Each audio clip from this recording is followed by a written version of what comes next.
Alors, Florence Alexis, il y a un nouveau musée qui vient de s'ouvrir à Dakar, dans un contexte particulier, où on parle de la restitution des œuvres d'art africaines, des œuvres du patrimoine historique.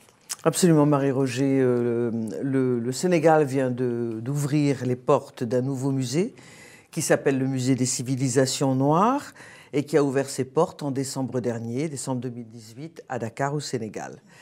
Il est le résultat d'une coopération sino-sénégalaise et pour laquelle la Chine a investi 30 millions d'euros pour la construction de ce bâtiment qui couvre une surface de plus de 14 000 m². Donc c'est un très grand musée dont l'architecture est inspirée de l'habitat traditionnel de Casamance. Et il contient, en tout cas il est prévu qu'il contienne plus de 18 000 pièces, donc œuvres d'art et objets, qui vont reconstituer toute une partie de l'histoire du continent africain. Alors, ça n'est pas un espace voué, je dirais, à la nostalgie, c'est, selon ses fondateurs et ses animateurs, plutôt un creuset pour la créativité. Et le professeur Ibrahima Thioub, qui préside le conseil scientifique, parle même de restaurer, à travers les missions du musée, une estime de soi pour les Africains, et notamment pour les jeunes Africains qui vont visiter les collections qui sont réunies dans ce musée. Nous pensons qu'il faut revisiter les continuités africaines. Et si on travaille en termes de continuité africaine, on a des moyens extraordinaires pour gommer les frontières politiques héritées de la colonisation. Et de fabriquer un discours nouveau, un discours adapté, pour que ce musée ne soit pas un musée de la nostalgie, mais un musée du dynamisme. Les musées, il en existe en Afrique depuis les années 60.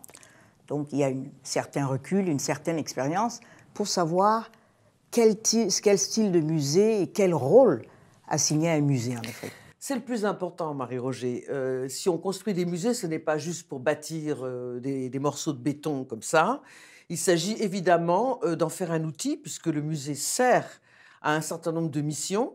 Et j'espère que le Musée des civilisations va pouvoir répondre à ces missions. Alors, parmi ces missions, vous avez l'éducation, vous avez l'échange, mais vous avez aussi la connaissance.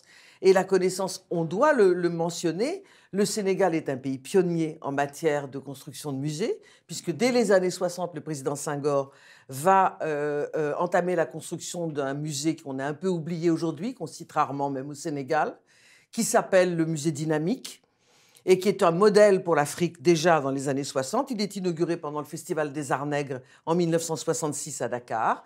Notamment visité, l'exposition est visitée par des gens comme Duke Ellington ou Marpessa Down, qui sont des figures, je dirais, du monde noir.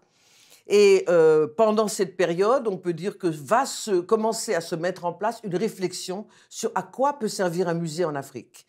Et notamment un célèbre érudit camerounais que vous avez peut-être connu, qui s'appelait le révérend Père Mveng, que moi j'ai eu la chance de rencontrer et de connaître il y a assez longtemps, a été un des artisans. C'est lui qui a pensé les contenus de cette première exposition de 1966, qui réunissait à la fois des objets anciens, mais aussi de la création contemporaine. Et c'est là où c'est intéressant de voir comment les deux peuvent s'articuler, puisqu'aujourd'hui même, dans le Musée des civilisations, la présence de la création contemporaine africaine est également prévue. Elle est notamment illustrée par le travail d'un artiste malien comme Abdoulaye Konaté, qui vient de produire une très belle œuvre qui est exposée et qui s'appelle « Non au djihad dans le Sahel ».